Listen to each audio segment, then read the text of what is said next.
Bolsonaro, tremei.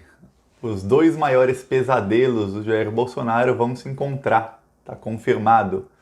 Lula e Rodrigo Maia. Mas por que o Rodrigo Maia é pesadelo do Bolsonaro? Porque o Rodrigo Maia é ele que articulou a CPI das fake news, que é a CPI que põe medo no Bolsonaro. A CPI das fake news põe tanto medo no Bolsonaro que até o Carlos Bolsonaro deletou as redes sociais. E, gente, para o Carlos Bolsonaro deletar as redes sociais dele, desativar tudo, eles perdem, o bolsonarismo perde uma trincheira muito importante ali, porque é uma pessoa com milhões de seguidores e tudo que ele falava repercutia não só na mídia, mas repercutia muito no bolsonarismo. Então, eles tiram uma trincheira nessa guerra da comunicação muito importante, que era o cabeça de todos, por medo. Medo de uma CPI articulada pelo Rodrigo Maia. E agora o Lula, livre, vai ao encontro do Rodrigo Maia. A gente sabe que o Lula é conciliador. A gente sabe que o Lula consegue falar com todo mundo. Qualquer um fala com o Lula e o Lula consegue ganhar as pessoas. Até a Vaza Jato mostrou em áudios que o Sérgio Moro não vazou que o Lula ele conversou com o Michel Temer pouco antes do impeachment da Dilma e que ele convidou o Michel Temer para tomar um uísque. Isso acabou não acontecendo porque o Sérgio Moro fez aquele vazamento seletivo do único áudio que parecia que o Lula queria ser ministro para obstruir a justiça e no fim não deixaram o Lula ser ministro. Mas se ele fosse, ele iria conversar com o Michel Temer e iria puxar o Temer de volta para o lado dele e falar, gente, vamos harmonizar aqui o país porque nós precisamos de harmonia, a gente precisa de instituições fortes, a gente precisa continuar seguindo no caminho certo. E ele consegue fazer isso. Agora, o Bolsonaro não.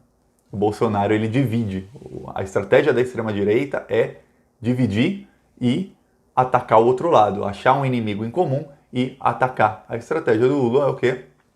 Trazer todo mundo para o lado dele. Agora, eu não acho que o Lula vá dar nenhum passo à direita. O Lula, ele falou que na prisão ele virou uma pessoa mais de esquerda do que ele era antes. E eu não acho que o Rodrigo Maia vai dar nenhum passo menos à direita do que ele é. O Rodrigo Maia falou que ele aceita se encontrar com o Lula é um ex-presidente, que vão se encontrar no gabinete da presidência da Câmara dos Deputados, que ele é o presidente da Câmara, ele usa o gabinete, mas que ele não quer fazer parte de um eventual governo Lula no futuro, que ele não quer ser vice de uma chapa com o Lula, porque estavam cogitando isso, tinha gente na esquerda cogitando isso. Eu acho loucura, mas tinha gente cogitando isso.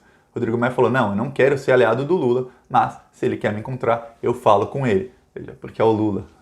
Se fosse o Bolsonaro querendo encontrar o Bolsonaro, imagina o Bolsonaro, ex-presidente, querendo encontrar uma pessoa, um político do outro lado. Ninguém ia aceitar se encontrar com o Bolsonaro, a não ser agora que ele é presidente, todo mundo pode até se encontrar com ele, mas se não, não, sai o Bolsonaro. Mas com o Lula, ele aceita. E aí o que acontece?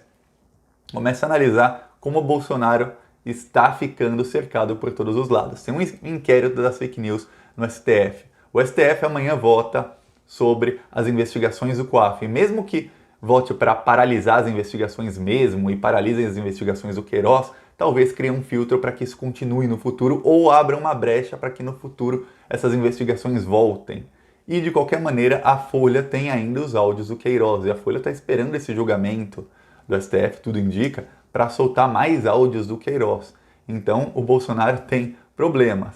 Aí tem aquele trio de ferro que é o Bebiano, a Joyce e o Alexandre Frota, que estão usando tudo que eles têm para minar o Bolsonaro. Pouco a pouco eles estão falando o que eles sabem, falando o que o Bolsonaro fez no verão passado. Tem a CPI das fake news, onde o bolsonarismo, os bolsonaristas são minoria. Eles já eram minoria. Quando o Bolsonaro rachou com metade do PSL, que ali ele perdeu muito apoio, aí ele realmente ficou muito isolado e a CPI das fake news agora vai começar com os depoimentos. Amanhã vai depor a Joyce Hasselmann e ela vai com um PowerPoint que tudo indica que é um PowerPoint bomba para implodir o governo, ou explodir ou implodir. Ela fazia parte do governo, então implodia de dentro para fora essa implosão.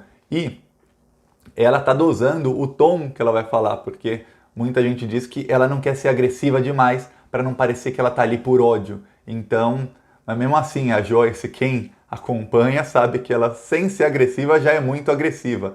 Então ela vai lá com o PowerPoint, talvez ela mostre, ela está pensando se vai mostrar ou não, áudios e vídeos. E aí o Bolsonaro está em apuros. Aí, nessa CPI, que vão começar a investigar, o WhatsApp já mandou dados para a CPI dizendo que baniu 400 mil contas durante as eleições do ano passado. Ou seja, 400 mil números de telefones eram usados para disseminar qualquer tipo de mensagem que o WhatsApp diz que não sabe o que é porque são criptografadas. Mas o WhatsApp vai mandar os números de quem teve essas contas banidas. E aí é só comparar com os números de telefones, com os chips que as matérias da Folha acharam, que tem provas, tem fotos desses chips. E aí é só comparar quem são os números e ver se eram os mesmos números dos disparos que o Bolsonaro, que dizem que a campanha do Bolsonaro comprou para disparar fake news. Já há a confissão do Paulo Marim, que era um dos coordenadores de campanha do Bolsonaro, dizendo que usou fake news. A CPI das fake news pode sim anular a eleição ou pode sim causar impeachment ou causar qualquer coisa contra o Bolsonaro. O Rodrigo Maia, ele quer, porque quer anular a eleição depois de 2020, que aí ele pode ser presidente por eleição indireta. Mas, se rolar antes de 2020, dependendo do cenário eleitoral, tendo eleições para presidente, ele pode ganhar muito com isso. Então, a gente ainda não sabe, mas o Bolsonaro está ficando em apuros. Tem o Wilson Witzel no Rio de Janeiro, que ele vai usar todas as armas que tem, com o Ministério Público. Aí tem gente que diz, mas ele é o governador, ele não manda no Ministério Público. Eu não nasci ontem, você não nasceu ontem. A gente sabe que em quase todos os estados do Brasil o governador tem muita influência no Ministério Público. A gente sabe, assim como o presidente tem influência na PGR, o Bolsonaro agora está meio que perdendo o controle da PGR. Quando ele indicou o Augusto Aras, eu já falei, esse cara, ele é o tipo de pessoa que o Bolsonaro chamaria de comunista. Como é que ele está indicando esse cara? Até a Gleisi Hoffmann, presidenta do PT, falou, boa indicação, porque ele deu um tiro no pé ao indicar o Augusto Aras.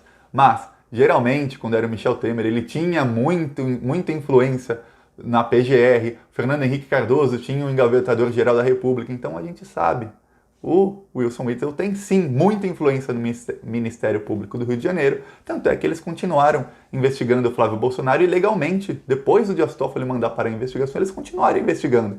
Por quê? Porque o Witzel queria minar o Bolsonaro, porque ele quer minar o Bolsonaro. O Bolsonaro está com inimigos muito fortes. Tem o João Dória, que é um cara que entende de marketing, entende de comunicação, que também quer o lugar do Bolsonaro. Acabou o Bolsodória, e o próprio João Dória falou isso. Então o Bolsonaro está com inimigos muito poderosos.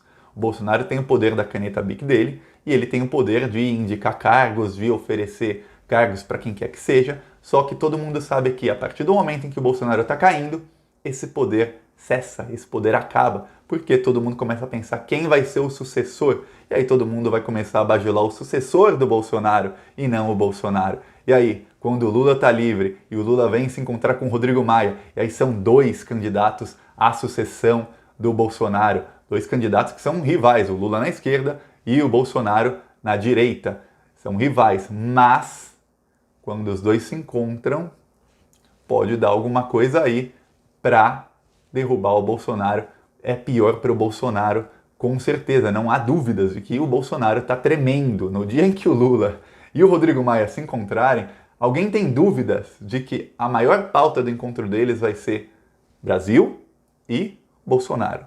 Por que Bolsonaro? Porque tem duas pessoas ali que querem tirar o Bolsonaro de lá. E com toda razão, o Lula, com toda razão, porque o Bolsonaro é um dos golpistas que queria que ele ficasse preso para sempre, e o Rodrigo Maia quer o lugar do Bolsonaro. O Rodrigo Maia foi atacado pelas milícias virtuais, milícias digitais do bolsonarismo. Entre março e maio, quase todos os dias tinha hashtag no Twitter de robô de milícia, tinha meme, tinha fake news contra o Rodrigo Maia. O Rodrigo Maia sabe, o Rodrigo Maia ele não fala muito, mas ele age nos bastidores. E é muito bom para o Lula se encontrar com alguém que tem toda a influência no Congresso, porque o Lula tinha influência no Congresso até 2010, 2011, 2012, mas depois o que aconteceu, que parte da mídia mentiu e fez o povo acreditar no contrário, o que aconteceu foi que o Lula, ele elegeu a Dilma e o Lula saiu, ele se afastou da política. E o próprio Lula diz isso, eu me afastei da política, que eu queria deixar a Dilma governar sem a minha sombra. E o Lula foi dar palestras no mundo inteiro, e foi viajar, e tem todo o direito de viver a vida dele. Mas hoje ele diz que se arrepende, por quê? Porque a Dilma não era política. A Dilma é uma pessoa técnica. dá uma missão para Dilma, ela vai cumprir a missão de um cargo técnico, mas dá para ela uma missão de um cargo político em que ela tem que lidar com um Congresso, lidar com deputados, senadores, que são pessoas extremamente, às vezes arrogantes, mas pessoas vaidosas. A Dilma não tem paciência nenhuma para isso. E muitos deles são bandidos e a Dilma não tinha paciência nenhuma para ficar lidando com bandido, com gente corrupta. A Dilma batia de frente e ela não tinha nem com aliados o carisma que o Lula tem. E aí o que aconteceu foi que pouco a pouco foram fomentando o golpe e a Dilma foi deixando isso acontecer porque ela não tinha como não deixar isso acontecer, porque ela não é política. E aí o Lula diz hoje que se arrepende. E agora o Lula, voltando à cena, ele vai fazer política. E ele conseguindo conversar com quem tem influência nesse novo Congresso, ele consegue também aumentar o poder de influência dele. Porque até então o Lula, desde que ele saiu da prisão, ele só tem influência na esquerda. Por quê? Porque antes do Lula ser preso, ele estava sendo massacrado pela mídia. A popularidade do Lula era muito alta, ele ganharia a eleição, com certeza, mas ele estava sendo massacrado. Era o Lula que estava no centro das atenções, levando pedrada todo dia. Hoje não é o Lula. Hoje quem é que está levando pedrada todo dia? Bolsonaro. Porque ele está no governo, ele tem a caneta BIC. Quando alguma coisa dá errado, a culpa é do Bolsonaro. Quando alguém morre na fila do hospital, a culpa não é do Lula. Vamos culpar o Bolsonaro. Não vamos culpar o prefeito nem o governador, vamos culpar o Bolsonaro. Quando a polícia mata alguém, a culpa também é do Bolsonaro. Quando alguém perde o emprego, a culpa é do Bolsonaro. Não foi ele que falou que era só aprovar as reformas que ia dar emprego? Não foi o Lula. O Lula falou o contrário. Falou, não aprovem, vai piorar. Aprovaram. Agora, quando começar a piorar mais e mais e mais, quem tem teto de vidro, quem vai ser apedrejado por todos os lados, é o Bolsonaro. E o Lula, ele fica ali só olhando. O Lula pode criticar, criticar e criticar. Ele não é governo. O Bolsonaro, o discurso dele de que o PT quebrou o Brasil, o PT quebrou o Brasil, esse discurso, todo mundo sabe, esse discurso tem prazo de validade e o prazo de validade desse discurso já acabou para muita gente. Muita gente que acreditou nisso, o prazo de validade já acabou. É só ver quanta gente está fazendo piada, gente até que não votou no Haddad, gente até que votou no Bolsonaro e se arrependeu fazendo piada. Pô, mas não era só tirar a Dilma que o dólar caía? Mas não era só aprovar a reforma trabalhista, e o Bolsonaro foi um dos que mais era a favor da reforma, que o dólar ia cair, que ia gerar emprego, não era só aprovar a reforma da Previdência, que ia vir investimento no Brasil, ia gerar emprego, o dólar ia cair. E não caiu por quê? Por que o dólar chegou a 4,20? Por que o desemprego continua aumentando? Por que o salário diminui? Por que agora ele quer arrecadar mais em vez de ele taxar os bancos, taxar as grandes fortunas? O Brasil vai ser o primeiro país no mundo, e talvez em toda a história do mundo, que vai taxar desempregados. Quem não tem nem emprego vai ter que pagar 7,5%. E quem tem emprego paga já os impostos, mas quem não tem vai pagar 7,5%. E os bancos continuam lucrando e lucrando e lucrando e lucrando bilhões e bilhões. O Itaú lucrou 7 bilhões em um semestre. Gente, 7 bilhões de lucro é lucro líquido, quer dizer, pagou o salário de todo mundo, pagou todas as despesas do banco e mesmo assim lucrou 7 bilhões líquido. É muita coisa. O Bolsonaro não taxa 1% disso. Não, vamos taxar os desempregados. E aos desempregados, quem perdeu o emprego já culpa o governo, porque o governo mentiu, mentiu e mentiu. E aí, quando o cara começa a receber o FGTS, e ainda com desconto de 7,5%, porque o Bolsonaro quis, por conta de uma canetada do Bolsonaro, cada vez mais ele perde apoio, cada vez mais o apoio passa para o outro lado. E o outro lado é o Lula, e o Rodrigo Maia está tentando se fazer como alguém que, eu sou antagonista também ao Bolsonaro. Quando você odiar o Bolsonaro, começa a gostar também de mim. O problema é que o Rodrigo Maia não tem esse carisma com todo mundo. O problema é que o Rodrigo Maia tem várias denúncias, ele é o Botafogo da Odebrecht, e o Rodrigo Maia ele não se elege presidente, ele só se elege em eleição indireta. E se ele quiser qualquer coisa na carreira dele, ele precisa de apoio de gente que é popular. E aí, o Lula só tem que tomar cuidado e ele vai mostrar se aprendeu ou não com a prisão e com o golpe. Não confiar em golpista. E o Rodrigo Maia, ele é golpista. Mas eu acho que o Lula, ele teve 1 ano e meio para aprender sozinho na prisão. Todos os dias ele ficava lá sozinho. Ele teve 1 ano e meio para aprender e ele sabe muito bem como lidar com os golpistas. Ele deve ter pensado nisso dias e dias e dias. Gostou do vídeo? Curte, compartilha e se inscreve no canal. Falou!